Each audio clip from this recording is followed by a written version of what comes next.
Hey everyone, I'm April. I'm the owner and creator over at 'Tis So Sweet.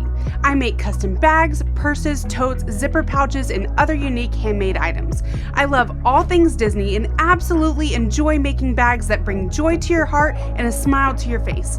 If you would like to follow me in my shop, you can find me over on Instagram at 'Tis So Sweet. I'd love to connect with you and get to know you.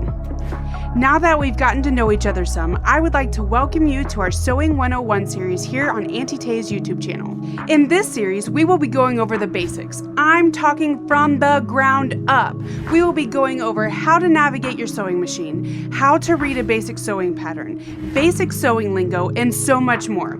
So, with all that being said, let's get sewing. Alrighty, today we are going to be talking about reading a basic pattern. So the most important part of reading a pattern is actually reading the pattern. So you want to go ahead, pick out something that you want to make and begin reading the instructions. I know, we don't like to read instructions, but I'm telling you, it's gonna save you time and mistakes if you just read the beginning and all the way through the pattern. To get started, pick it up and check out the beginning part. The beginning part normally lets you know what kind of skills you need for this pattern and what supplies that you need.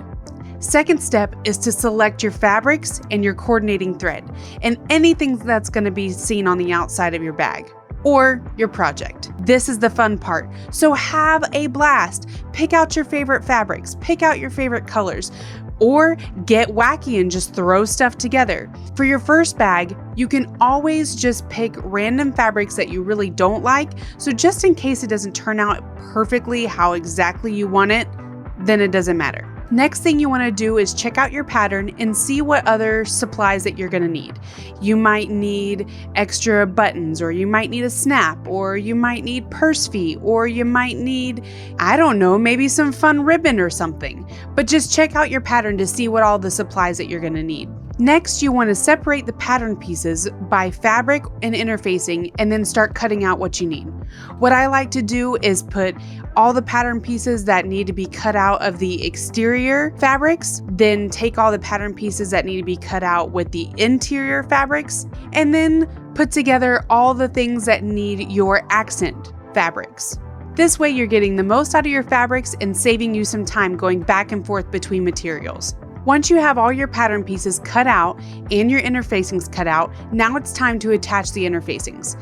This, you'll need to reference your pattern. See what interfacings go with what materials and what sides and all that stuff. So really focus on your pattern when you are putting all of your pieces and interfacings together. Next up is just to follow the pattern step by step to finish up your final assembly. Now, let me give you a tip.